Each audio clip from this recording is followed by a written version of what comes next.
Je voudrais juste revenir sur un ou deux points de la discussion qu'on a eue ce matin et les raccorder ces points au livre qui est, encore une fois, le centre de ce que je raconte depuis hier, à savoir ce livre de Pierre Rémond qui a pour titre « La résistible fatalité de l'histoire », dont je pense, suivant cela ce que disait André Tauzel, que c'est un livre qui n'a pas eu l'écho qu'il mérite. Et bon, il se peut tout à fait que dans l'histoire de la pensée, il y ait ce que on pourrait appeler presque par analogie, quelque chose qui serait donc de l'ordre de, comment tu disais, Jean-Jacques, de résurgence, hein, c'est ça? Non. Où est-ce qu'il est, Jean-Jacques? Ah, il est parti. Il n'est pas encore là. Non, non, pas émergence. C'est lorsque un problème, enfin une vérité qu'on croyait morte, retrouve tout d'un coup ressurgissement. Voilà, le ressurgissement. Merci. Il n'est pas impossible qu'il y ait aussi en philosophie des ressurgissements de ce genre.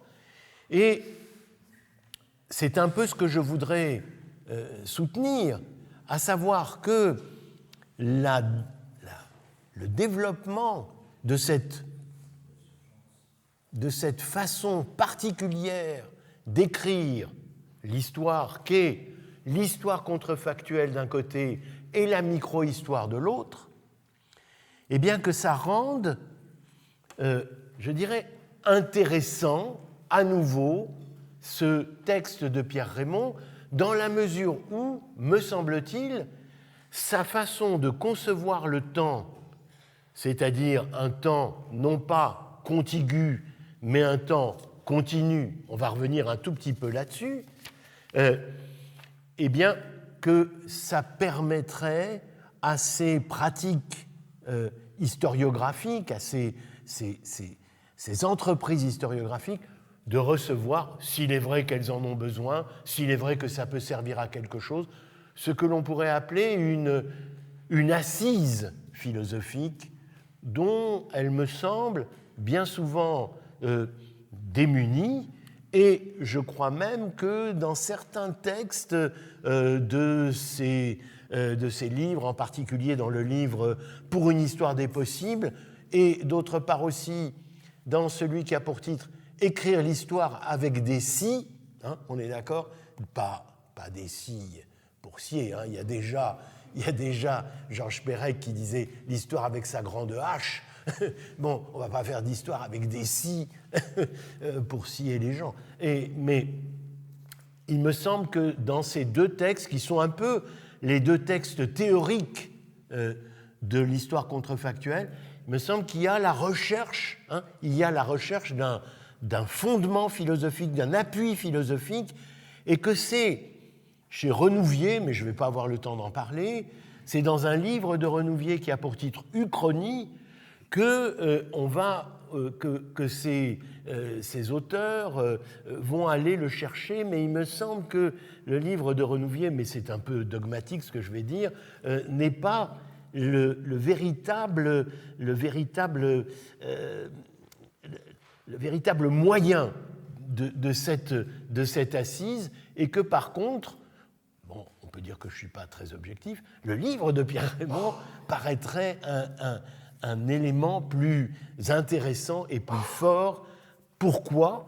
Tout simplement parce qu'il fait porter la réflexion sur la question de la nature même du temps, de l'histoire se faisant, et en distinguant cette histoire, le temps de cette histoire se faisant, du temps de l'histoire déjà faite.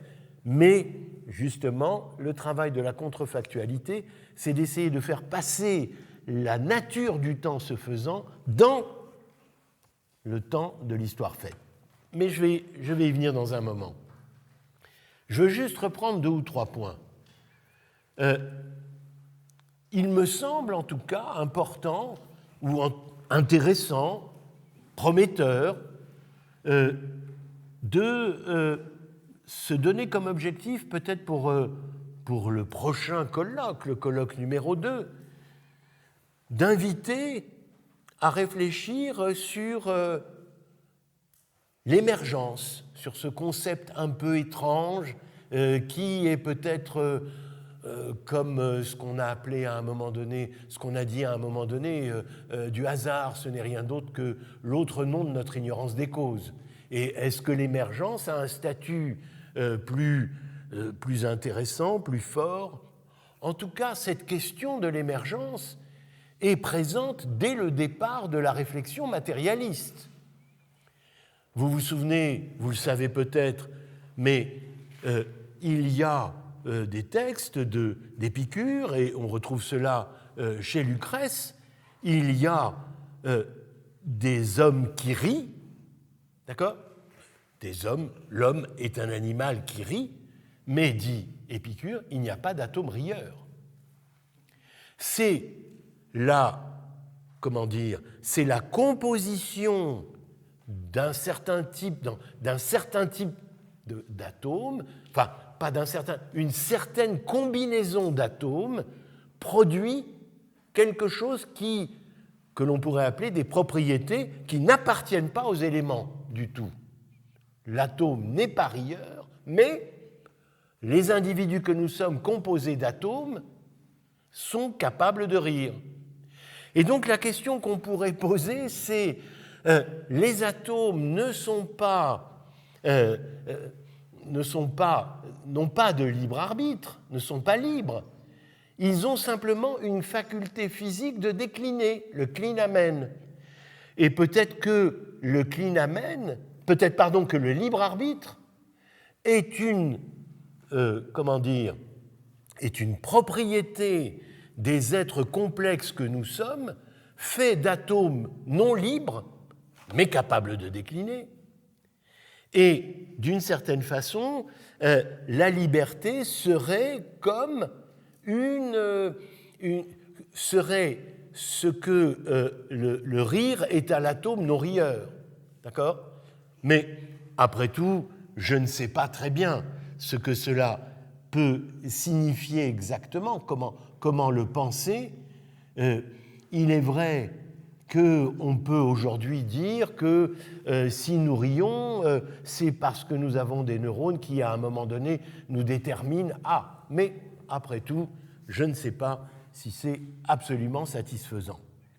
En tout cas, cette question de l'émergence, c'est-à-dire, y a-t-il des propriétés d'un tout différentes des propriétés des éléments qui le constituent, eh bien, cette question-là, je crois, peut être tout à fait intéressante.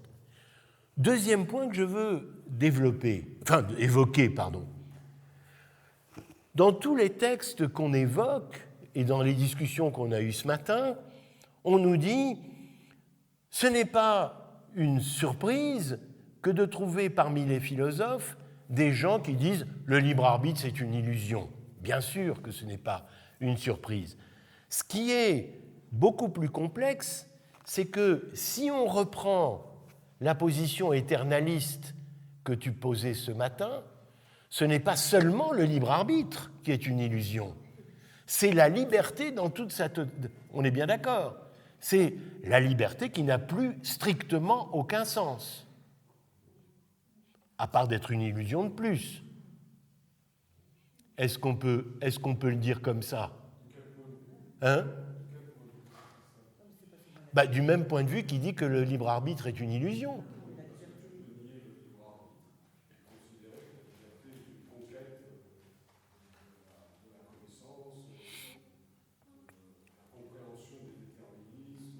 Oui, mais qu'est-ce qu'elle nous fait faire qu'on ne ferait pas si on n'était pas libre?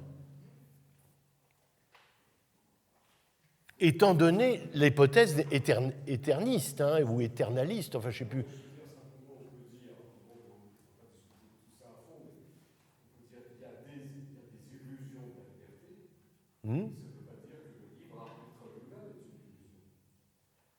Ah, hein, c'est un autre débat. Mais ce à quoi je pense, évidemment, et tu... Voilà, ce à quoi je pense, c'est évidemment la position de Spinoza. Et la question que je me pose, ou plutôt la question que posait déjà, bien avant moi, Pierre Raymond, dans un court texte qui était lié à une conférence qu'il avait faite après avoir pris sa retraite. Il était revenu à Paris, il avait fait une conférence au lycée Henri IV, et le titre de cette conférence était « De quelques difficultés du spinozisme ». Tu le connais.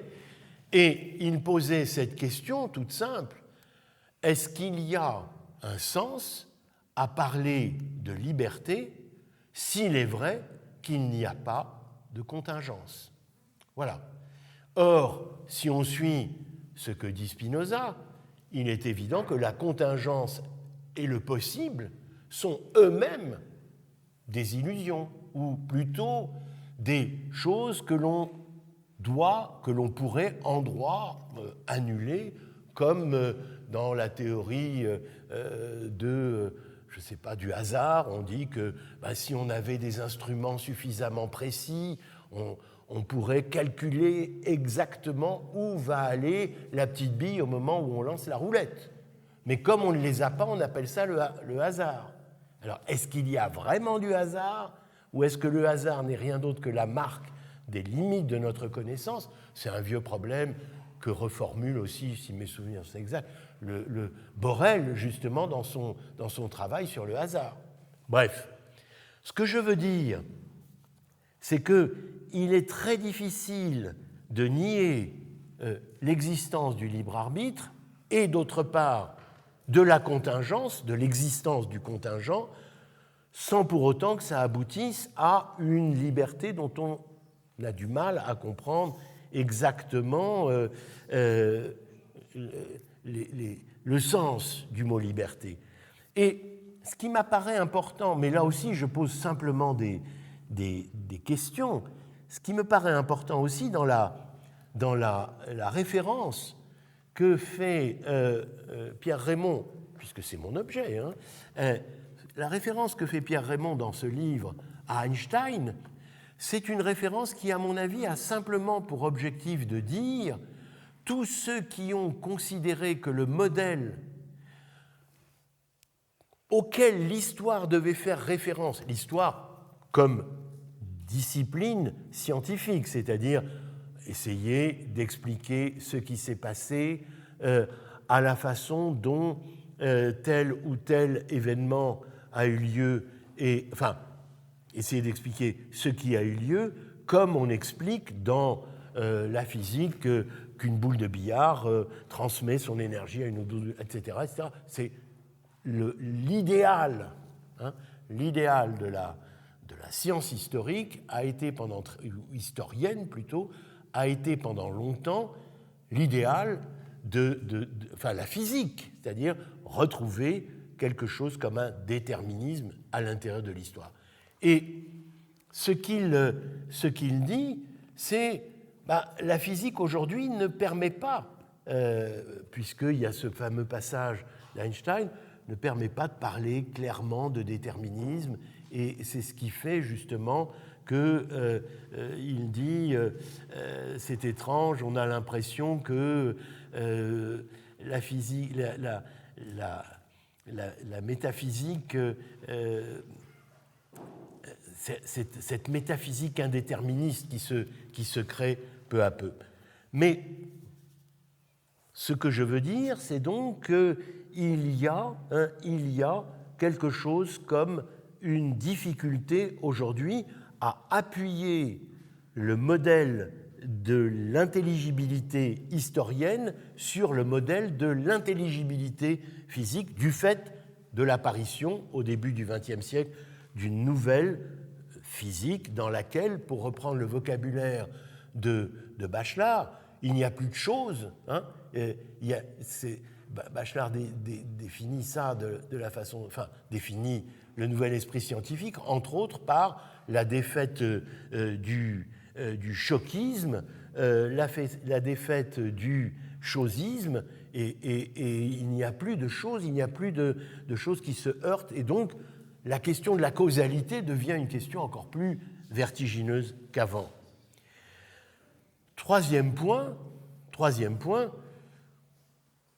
dans la série des ressurgissements, je trouve qu'on est vraiment confronté à des difficultés qui sont tout à fait analogues à celles que l'on rencontre dans les essais de théodicée de Leibniz. C'est-à-dire, si on entre dans l'hypothèse, à savoir que, pour le résumer, l'avenir a déjà eu lieu, le passé aussi, et le présent,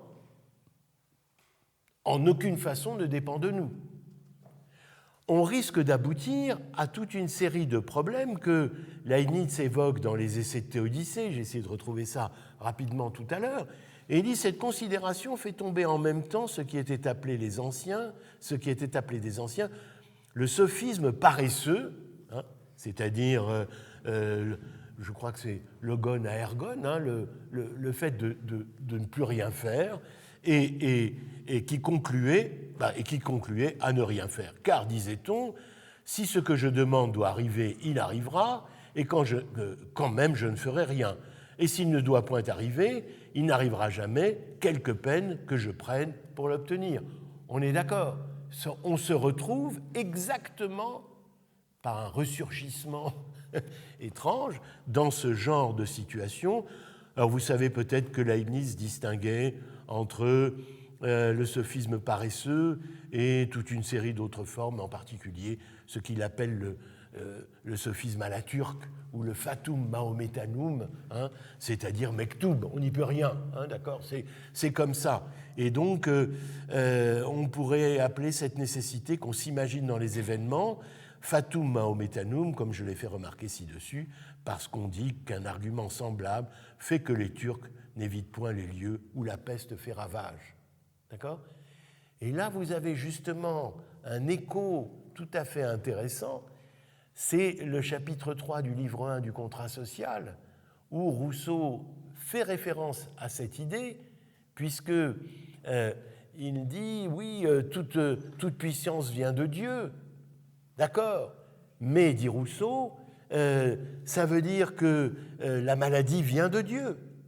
Ok, la maladie est divine, mais, dit-il, est-ce que ça nous interdit d'appeler le médecin ? Parce que le médecin lui-même est divin.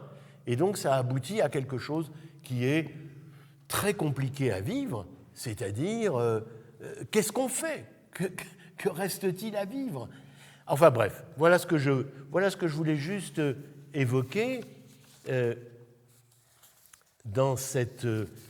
Et de même, juste encore une fois, dans Épicure, il y a toute une série de passages où il dit clairement que le grand danger, hein, le grand danger, c'est d'une part la nécessité, le destin, le fatum des physiciens, d'accord ? Le destin qui renvoie, c'est mot pour mot, hein, c'est le destin des physiciens, et d'autre part, l'autre danger, c'est le hasard. Et il dit clairement que la véritable situation de l'homme, c'est d'être dans cet entre-deux de la nécessité physique et du hasard, qui sont tous les deux des négations de la liberté. Je relis le passage. Il vaut mieux, il ajoute, mieux vaudrait en effet suivre le mythe sur les dieux que de s'asservir au destin des physiciens. D'accord ? Pourquoi, dit-il ? Eh bien parce que avec les dieux, on peut espérer les faire bouger, les faire changer par toute une série de pratiques. Et le pire, c'est donc de renoncer à cette situation, de renoncer à sa liberté au nom du fait qu'on se croit soumis à tantôt le hasard, tantôt la nécessité des physiciens. Bon, je suis désolé, c'est un peu rapide, mais j'essaye d'aller vite, mais quand on essaye d'aller vite, finalement, on ne dit rien. Alors, je prends un petit peu de temps, et je crois qu'on peut résumer l'intérêt du livre de Pierre Rémond en formulant deux ou trois questions. Y a-t-il un intérêt? Et si oui, lequel? À se demander, comme le fait Pierre Rémond dans son livre, suivant en cela la leçon de Clausewitz, à se demander si un autre passé aurait pu avoir lieu ou prendre place à la place de ce que l'on peut appeler le passé réel. On a vu l'autre jour, donc hier, que c'est quelque chose que Pierre Rémond reprend de Valéry, reprend de Nietzsche, reprend aussi de Machiavel, que je n'ai que très rapidement évoqué, et dans le discours sur la première décade de Tite-Live, Machiavel insiste sur le fait que s'intéresser au passé, c'est quelque chose d'intéressant, c'est quelque chose de pertinent, c'est quelque chose d'enrichissant, si l'on veut être auteur du futur, auteur au sens AU, d'être auteur du futur. Ce qui l'intéresse donc, c'est d'effectuer des transformations réelles, entre guillemets, dans l'avenir, et d'effectuer des transformations dans le passé, effectuer des transformations possibles dans le passé. Le passé, chez Machiavel, dans, justement, encore une fois, le discours sur la première décade, c'est une sorte de laboratoire dans lequel le lecteur doit être actif et non pas simplement enregistrer ce qui s'est passé, mais se demander constamment à quel moment les choses auraient pu être différentes. J'ai insisté sur ce livre, 1940, et si la guerre avait continué la guerre, 1941-42, et si la France avait continué la guerre.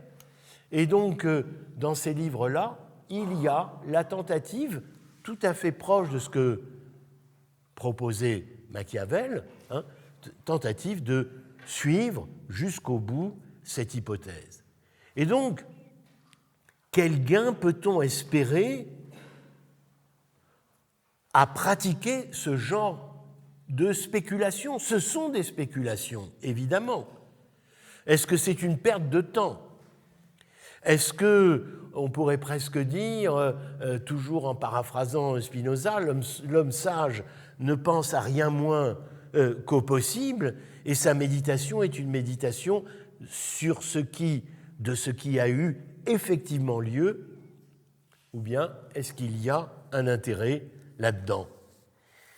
Ça suppose évidemment que l'on est sorti un petit peu de cette historiographie qu'on a évoquée, historiographie selon laquelle ce sont les masses qui font l'histoire, mais ça suppose aussi que l'on arrive à sortir de cette affirmation spinoziste selon laquelle la nécessité est la seule modalité du devenir du monde. Mais peut-être qu'après tout, on ne peut pas en sortir. Et je reformule cette question de la façon suivante. La liberté est-elle possible sans la contingence? Et évidemment, chez Spinoza, c'est possible. Il faudrait, en effet, et c'est peut-être ce que je vous propose comme deuxième thème pour le colloque numéro 2, c'est justement de revenir sur Spinoza et de revenir sur la question de la contingence et de revenir sur les points qu'on a évoqués, à savoir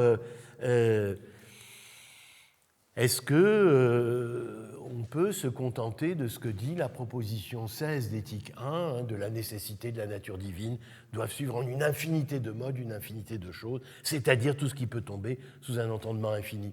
Est-ce que c'est l'alpha et l'oméga? Est-ce que c'est le point final de toute réflexion sur la liberté?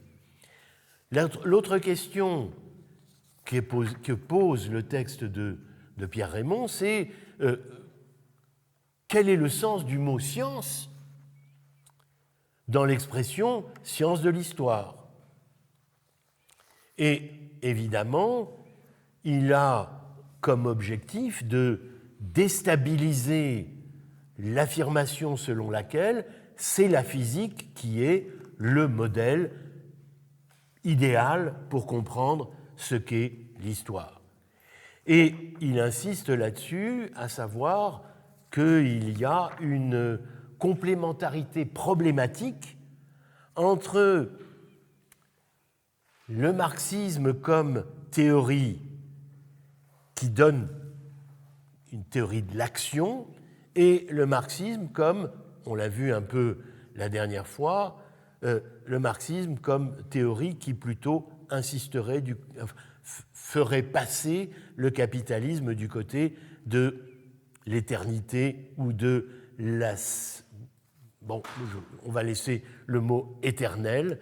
Et donc, il y a une contradiction entre la raison scientifique et l'engagement idéologique, entre la science et le militantisme.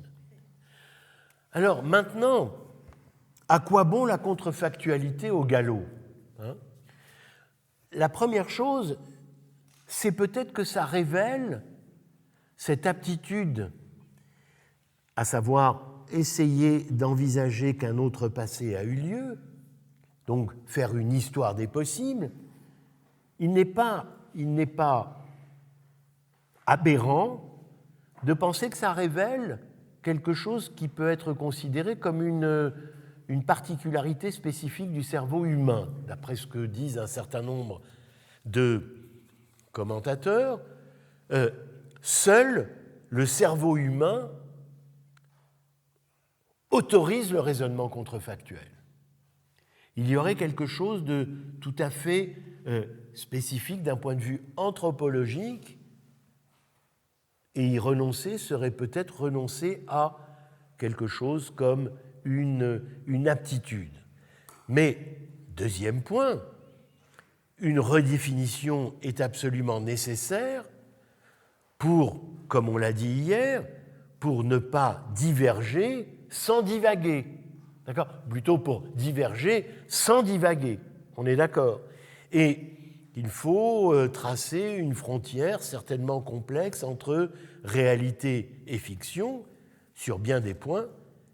Mais ce qui est important, c'est de bien voir que l'étude de ce que l'on trouve dans toute une série de textes, l'étude de ce que l'on peut appeler donc les futurs non advenus, c'est un moyen, cette étude est un moyen pour tenter de se représenter la façon dont les acteurs pensaient leur avenir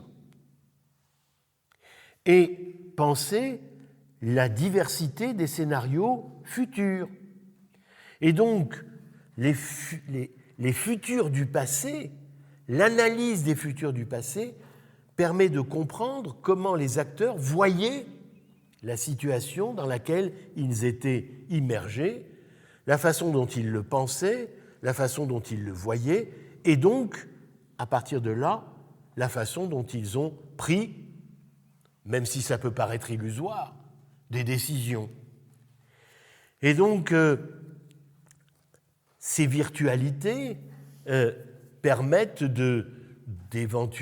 ces virtualités, à savoir les futurs du passé qui sont restés simplement des possibles, eh bien, ces virtualités permettent de remettre en question l'idée qu'une seule histoire que l'histoire que nous avons vécue, que les hommes ont produite, eh bien, ce n'était peut-être pas la seule histoire intéressante, possible, morale, etc., etc. Et donc, nous avons tendance à surestimer le caractère nécessaire du passé, même si, encore une fois, on ne revient pas là-dessus, il ne s'agit pas de remettre en doute, de remettre en question l'existence du passé, mais c'est de remettre en doute le fait que que Tina, c'est-à-dire il n'y avait pas d'autre alternative. Et de ce point de vue, on voit bien aussi la dimension politique de l'histoire contrefactuelle. Et puis, me semble-t-il aussi, ce qui est intéressant dans l'histoire contrefactuelle, c'est qu'elle repose cette question qui peut-être n'a aucun sens, à savoir la question de la responsabilité des acteurs. Quel sens y a-t-il à dire que tel ou tel individu est un criminel et surtout de le juger? Je relisais l'autre jour le livre de Pierre Goldman, Souvenirs obscurs d'un juif polonais né en France. Il analyse très précisément le raisonnement juridique, ou plutôt le raisonnement judiciaire. Le raisonnement judiciaire est contrefactuel. Il ne le dit pas comme ça, mais on ne peut condamner un individu au motif des actes qu'il a commis que parce qu'on pense qu'au moment où il les a commis, il aurait pu ne pas les commettre. Et si on pense qu'il ne pouvait pas ne pas les commettre, il n'y a ni responsabilité ni culpabilité. On est bien d'accord. Et c'est d'ailleurs quelque chose de tout à fait intéressant que de se poser cette question. Et dans le livre qui a pour titre « L'histoire avec Dessy », il y a un moment où un des auteurs affirme la chose suivante, s'appuyant sur Tocqueville. Et Tocqueville affirme que ceux qui pensent que les faits s'enchaînent à cause d'une nécessité profonde, qui ne leur laissait absolument aucune marge, eh bien, ceux-là sont en général des êtres qui cherchent à se dédouaner. D'accord ? Et Tocqueville rajouterait, j'ai pas eu la possibilité, j'ai découvert ça un peu trop tard, Tocqueville rajouterait que dans les démocraties, les citoyens préfèrent cette conception de l'histoire nécessitariste et non libre et responsable. C'est intéressant. Juste encore un point, dans son livre sur l'Uchronie, Renouvier insiste sur le fait que nous préférons le nécessitarisme ou le déterminisme. Ce sont, dit-il, des habitudes intellectuelles qui sont confortables. Il y a un confort. Pourquoi ? Parce que ça nous libère de la question de la responsabilité et évidemment, à partir du moment où il y a responsabilité, eh bien, obligatoirement se développe une croyance en l'efficacité des volontés libres, au lieu, dit-il, je le cite, de la commode placidité de l'optimisme. Vous avez ça à la page 18. Et c'est très intéressant de voir que, justement, il y a bien des rapports entre ce passage de Renouvier et le texte d'Alain dont je vous ai photocopié et qu'on a rapidement évoqué hier. Renouvier insiste sur le fait que ce qui a eu lieu ne fait pas disparaître définitivement les possibles réels, il appelle ça les possibles réels, c'est-à-dire des possibles qui avaient une qualité, à savoir qu'ils étaient réalisables, Et donc ce qui a eu lieu ne fait pas disparaître définitivement les possibles réels qui n'ont pas eu lieu. Et donc cet effort contrefactuel, il le définit ainsi: forcer l'esprit à s'arrêter un moment à la pensée des possibles qui ne se sont pas réalisés et à s'élever ainsi plus résolument à celle des possibles encore en suspens dans le monde. D'accord ? Donc, il y a bien cet aller et retour entre le présent, le passé et le futur, ce que j'ai appelé, en reprenant un peu la formule de Valéry, un temps vivant. Et je crois qu'il est intéressant justement de penser cette chose, à savoir que le monde, notre monde, est hanté par ce qui n'a pas eu lieu. Et il y a une efficace, il y a une causalité de ce qui n'a pas eu lieu. Cette instauration plutôt cette réflexion sur le possible, cette réflexion sur mener cette histoire des possibles permet donc de repenser l'articulation entre histoire et justice et droit, et puis ça permet aussi de requalifier certains événements. On en a parlé un peu hier. Une chose est de dire en juin 40, il y avait une défaite. Autre chose est de dire il y a eu une capitulation. Ce sont deux choses tout à fait différentes. Et d'ailleurs, Yankelevitch s'en explique un peu là. Ben bon, peu importe. En tout cas, ce qui est important, c'est évidemment d'établir, de faire en quelque sorte apparaître ces turning points dont on a parlé hier, c'est-à-dire ces moments de divergence, ces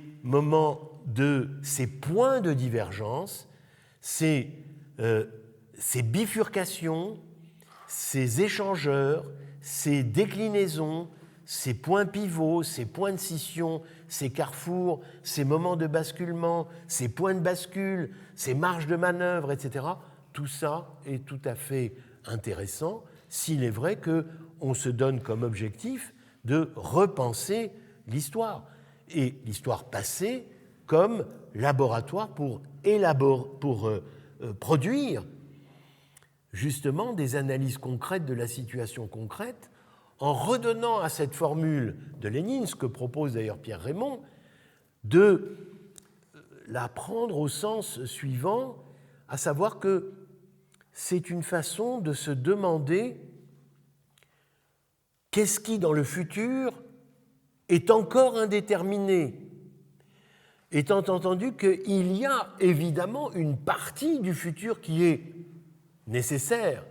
Il y a une partie du futur sur laquelle, à court terme, à moyen terme, voire à long terme, il n'y aura pas de transformation possible. Mais la question est de savoir quelle partie du futur dépend de nous. Et donc on retrouve une certaine formulation aristotélicienne ou peu importe de l'impératif léniniste.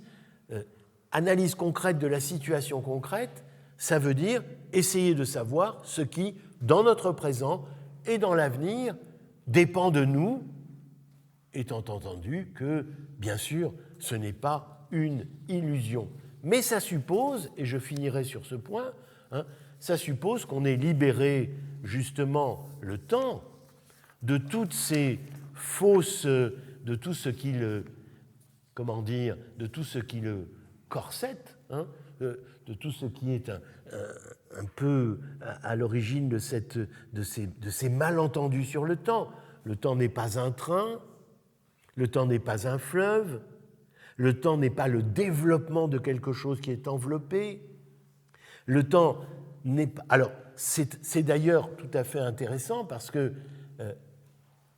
vous le savez sans doute, le mot développement et le mot évolution avaient au départ un peu la même signification.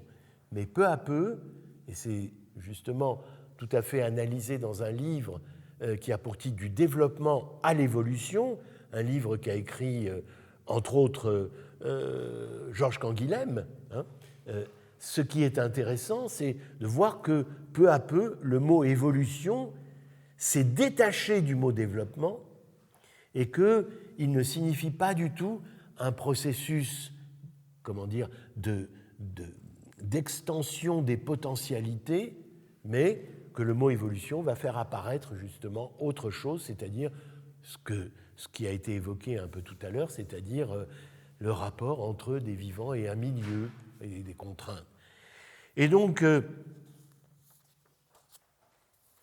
il faut libérer le temps, vive le temps libre, comme dirait le général de Gaulle, mais vive le temps libre aussi, le temps libéré de ce que l'on pourrait donc appeler le fatalisme, le développementisme, vive le temps historique, vivant, libéré de l'idée que tout ça a un sens et qu'il y aurait donc quelque chose comme un messianisme, donc il faut se libérer du fatalisme, du développementisme, du sensisme, je ne sais pas très bien comment l'utiliser, du messianisme, du trainisme, le temps n'est pas un train, du fleuvisme, le temps n'est pas...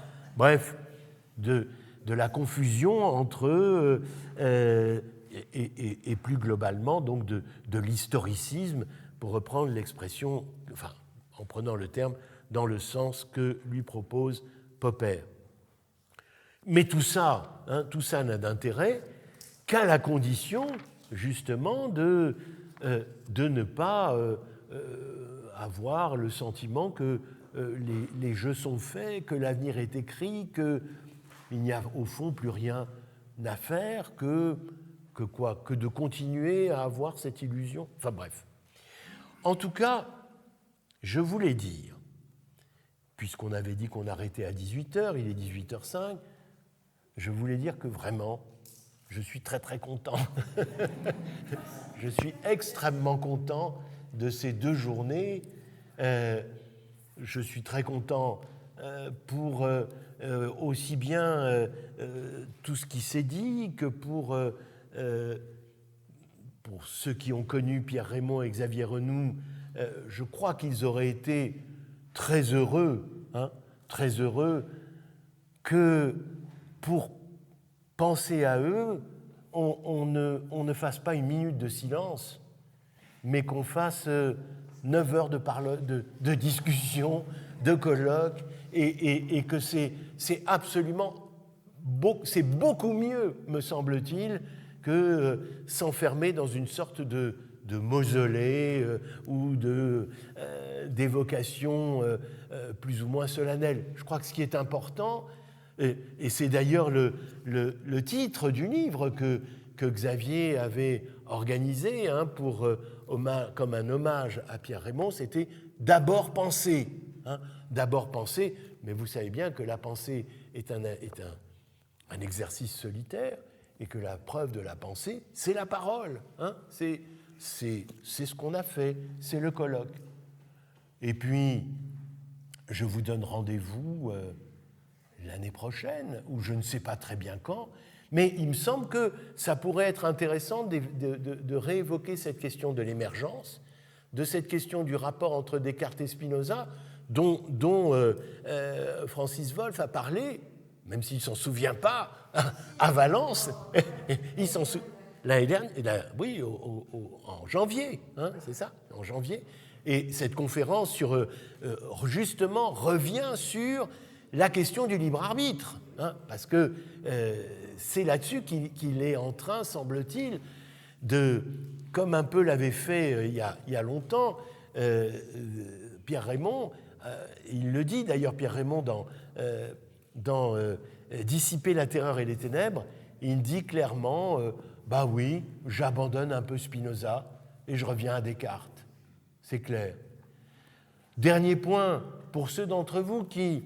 mais je crois que je l'ai dit déjà hier, j'ai parlé du fait que Althusser conseillait la lecture de Pierre Rémond. Non? Oui? Je sais pas. Oui.